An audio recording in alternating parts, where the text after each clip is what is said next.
Okay, so let's look at questions 5 and 6 from chapter 7.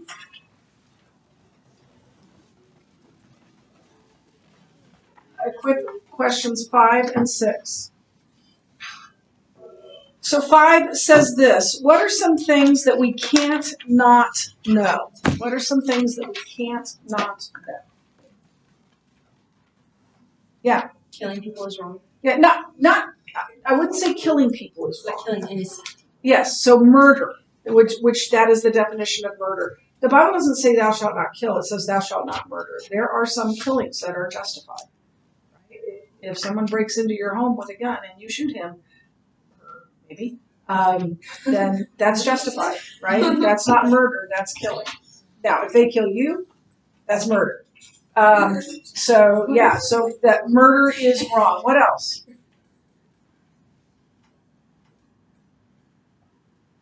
Yeah. Cutting someone off in traffic. Maybe not rising to the level of murder, although things happen sometimes. Road rage and all that. But what else? Something else we can't not know.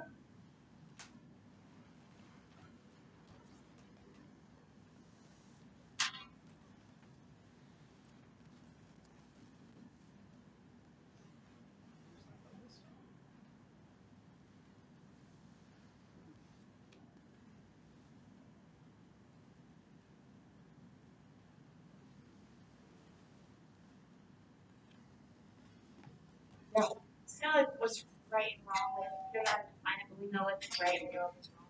Right, but what are some of those wrongs we know are wrong, or rights that we know are right? Yeah. Stealing.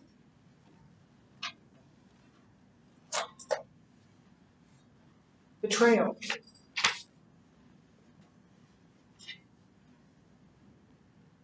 Unfaithfulness. Treachery. Are all things that we can't not know. Now, we may do them. Some of those things I just mentioned, right? But that doesn't.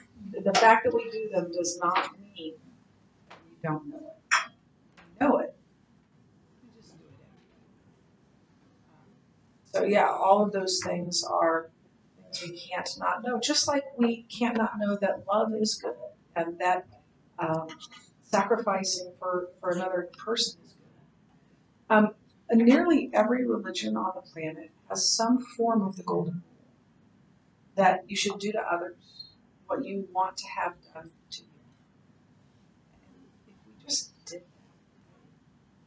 that would be amazing. Our sin nature prevents it. But nearly every culture has some maxim that says that in some way or another.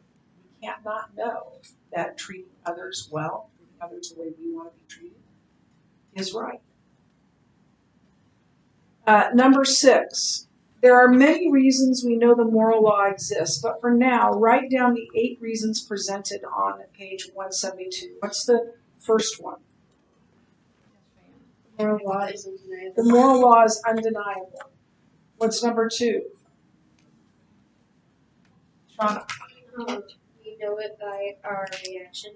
Yeah, we know it by our reactions, not necessarily by our actions, because we all sin, but by how we or how others react to a situation tells us what they really believe. We know more about what a person believes by their reactions than by their actions. What's number 3? Yes? All right, without moral law, there could be no human rights, because the moral law is the basis for human rights. And there's a reason, I believe this as a follower of Christ. I believe this as a history teacher, former history teacher. And I believe this just as a human being, that the human soul longs to be free.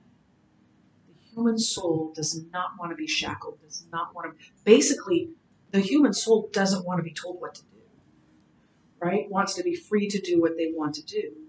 And if you take that to its best conclusion, then people are allowed to live freely so long as they don't hurt someone, so long as they don't do something that's worthy of being imprisoned. And that is why every person in closed countries, in countries that don't have freedom, every person who is not a person in power is desperate to get out. I didn't realize that my first inkling that I loved history was when I was in the 10th grade. And my family took a trip to Berlin. Now, I know that sounds really cool, but we lived in Brussels, so it wasn't like we came from the United States to Berlin. And I was fascinated. We were at Checkpoint Charlie, which at that time was the American checkpoint into West Berlin, which was free, from East Berlin, which was communist.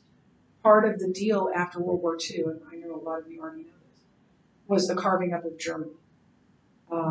And West Berlin, so there was East Germany that was communist, so it was a satellite country of the Soviet Union, and West Germany that was free, and it was part of well, eventually became part of NATO. But then in the middle of East Germany was this island of freedom in West Berlin, which is obviously where we stayed. We did visit East Berlin. We actually visited Potsdam, which is in East Berlin. That's a whole different story. It's fascinating. But I didn't realize I liked history. I really didn't realize it until I had a fabulous American history teacher at W. West. But my first inkling that I loved history was at the Checkpoint Charlie Museum. And that museum was dedicated to all the people who tried, some successfully, some unsuccessfully, to be freed from communism. And they had the car there that a man bought a car. He bought a very small car that was low to the ground. I think he even lowered it more. And he cut off the windshield, so it was just the car, no windshield, no top, no anything. And he put his girlfriend in the back seat, or his wife, and his mother-in-law or his girlfriend's mother in the trunk. And he drove, he leaned over like this and drove, because at that time the bars on each side came down, but the car was low enough to go past, and he just sped right through under those bars. After that time, they put bars going down so people couldn't do that. And so he was one that was successful. And in fact, there's a picture of him in the Checkpoint Charlie Museum where he's standing by the American Guard on the other side, turned around looking at the East German side, and he's combing his hair, and he's giving it the tongue to the East Germans. There was a guy that attempted to unsuccessfully people tried tunneling under it, and the landmines wrong. And it was, it was just fascinating to me. People who were so desperate for freedom that they would go to these lengths. And we see that again and again. We see that in American slavery and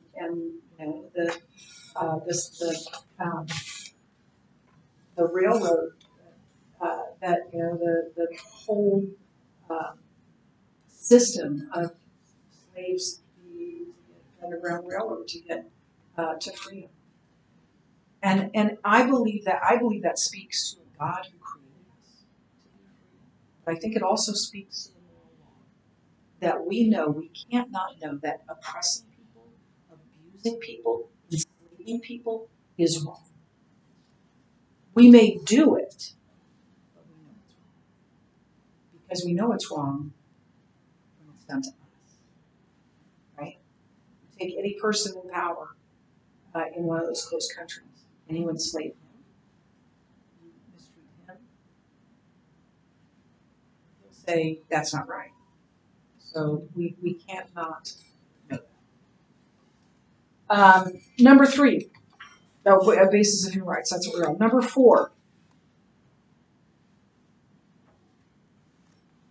Yeah. Oh, it's the unchanging state of justice. Right. Why do we have if there's no right or wrong, why do we have a justice system? I read a fascinating article this morning in the paper. There was a young woman, 20 years old, that was hit by a car in Blackstone District and died. She was walking across the crosswalk. Initially, they arrested the man because he had a blood alcohol content above the legal limit. But they actually released him because it turns out that she was walking across like she was walking when it's on the walk. Walking across. So there's some culpability there. That's a sticky issue, isn't it? That he was drunk. But she shouldn't have been walking. And we have a justice system for that very reason, to work out those thorny things. But if there was no right or wrong, then there would be no need for a justice system. And then what's the fifth one? Yes. Find the real difference between moral. Yeah, it defines the real difference between moral positions, such as Mother Teresa versus Hitler. I'm pretty sure almost all people would say Mother Teresa good, Hitler bad. You have to be really off your rocker to believe what Hitler believed. He was really off his rocker. I probably never heard that saying before. It's a very good saying. And then what's the sixth one?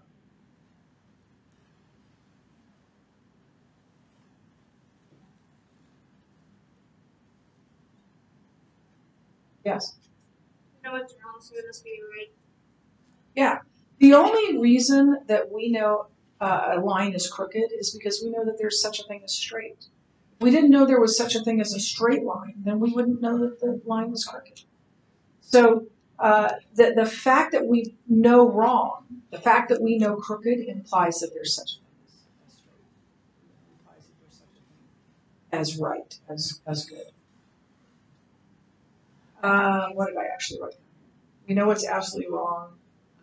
So there must be an absolute standard of rightness. Number 8.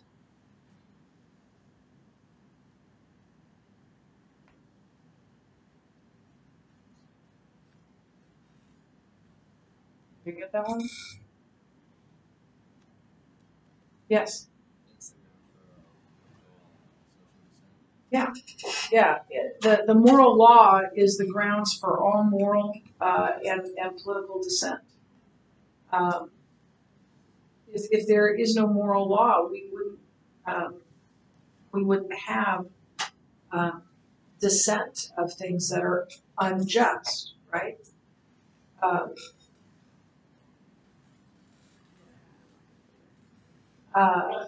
But the reason we have people opposing things, the reason we have people crying out about things is because there is injustice in our world. And again, that implies that there's such a thing as justice, the fact that there's injustice. And I'm going to add one.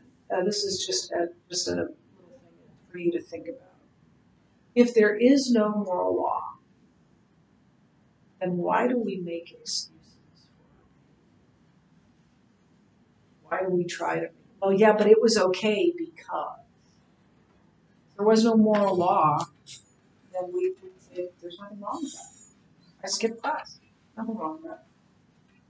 Instead of saying, oh, I played, or oh, I was talking to a teacher, and try to justify it.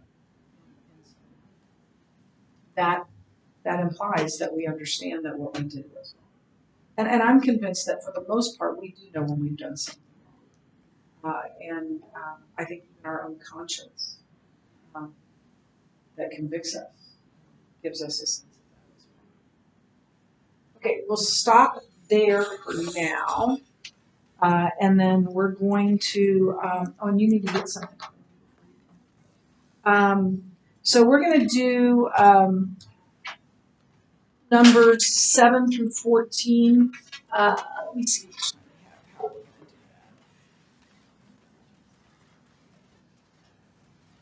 I'm going to give you, you can work together on this.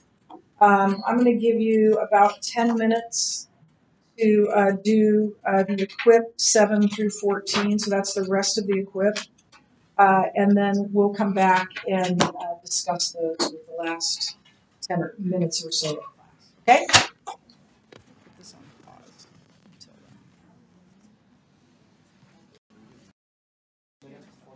then.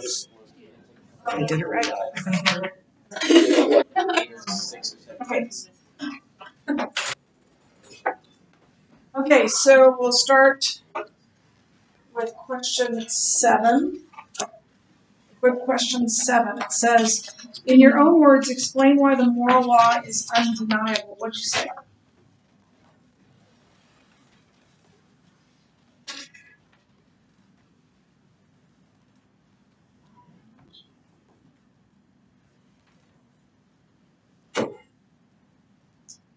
Yes. I said moral laws are undeniable to violate it with excuses that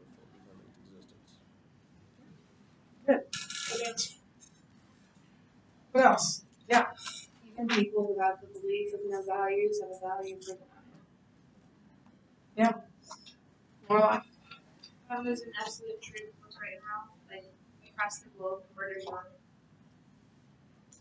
and people know that. So, in their hearts. This is what I wrote down. Even those who claim there are no absolutes value their right to claim that. Absolutely. And when their values and rights are denied, they protest.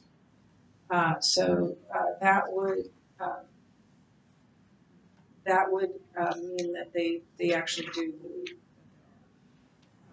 moral absolutes, moral right and wrong. In your own words, explain why our reactions help us discover the moral law.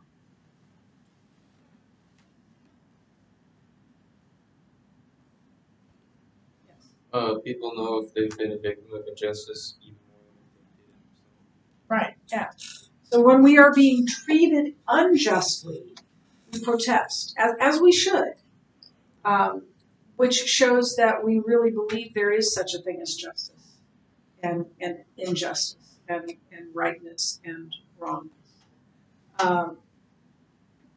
The moral law is not always evident in our actions, but it is in our reactions. I wrote a note here that says quote on page 175. So let's see what it says on page 175. I have it underlined in red and highlighted. I think that's the one I wanted to read. In other words, the moral law is not always the standard by which we treat others, but it is nearly always the standard by which we expect others to treat us. It does not describe how we actually behave, but rather it prescribes how we ought to behave.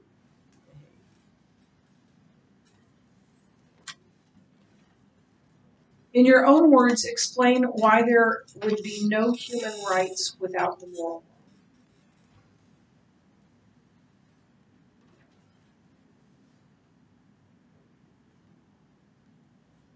Yes. We wouldn't know, or we wouldn't be able to say that an action is wrong against someone who's wrong if they didn't know. Yeah. Yeah, a person or country has to believe that such a thing as right exists before they can enact, much less codify, much less make laws about what is right and wrong, or what is wrong. It assumes that the fact that we have laws and we have people who break those laws and we punish them for that assumes that there is right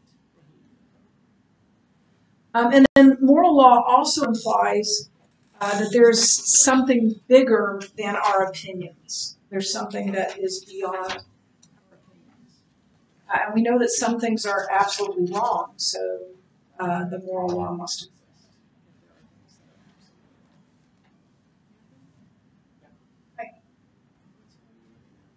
Your book? No, it's fine. You can't. Go ahead. It's fine. I just like you were like the thinker, like you were.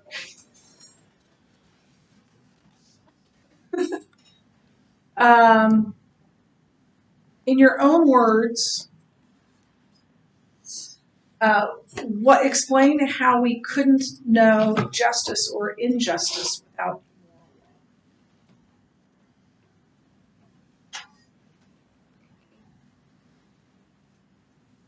Yes. You have a sense of right and wrong, and if you have a sense of right and wrong, then that is justice. Yeah. So there. We have this sense of right and wrong, but we can't detect injustice. We can't detect evil if unless there is such a thing, or there is no such thing as good. We can know what evil is. There has to be something to compare that to. There's a reason why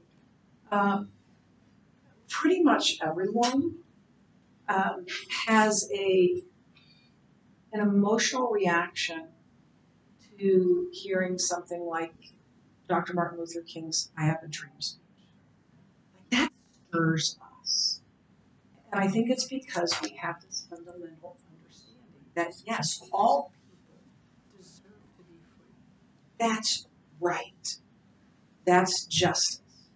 And it is, I believe, it is placed there by God, this sense of what is right and what is wrong, our moral compass, if you will, is because we have a justice. And He created us to understand what justice is. In your own words, explain how there would be no way to measure moral differences without the moral law.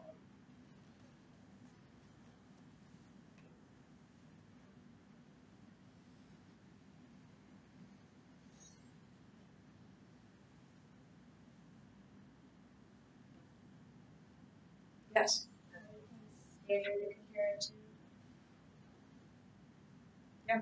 Keep going. That's about it. But yeah, so there wouldn't be any way to argue why. Yeah. So there has to be an unchanging standard by which to judge behavior, or by which behavior can be compared. What is good and what is not. It's like I don't. Do any of you have Mr. Kozak? So Mr. Kozak could draw on the board like almost perfect maps. Like he would freehand Europe or Germany or Africa or whatever it was. He would just freehand it on the board. And it was amazing. Except if you took a projector and you projected the actual country, from a map onto it, the same size, you'd see where Mr. Kozak didn't get it right. There has to be that standard of what is right for us to even understand that something is wrong. And I'm sure that you have more than one time said, that's not fair, or that's not right, or you can't do that. And all of that is because we understand what right is, right? There's this plumb line of truth and righteousness to which we compare. If that doesn't exist, then we have no way of knowing what's right. But in our hearts, we do know what's right. And that alone is proof for the moral law.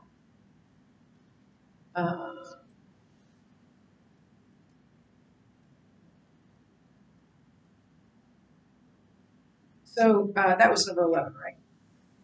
Because these two questions are really close. Did you see number 11? Yeah. Okay.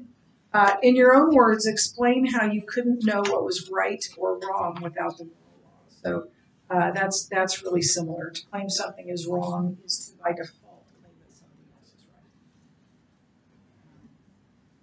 If you claim something is wrong, then if there's such a thing as wrongness, there has to be such a thing as rightness. They have to be both exist.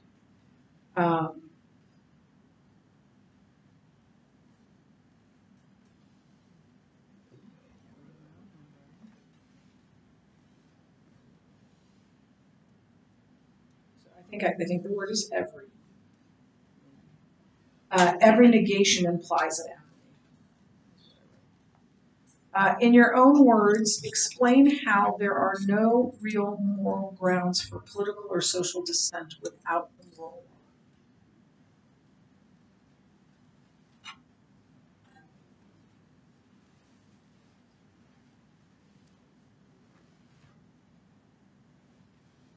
Yes.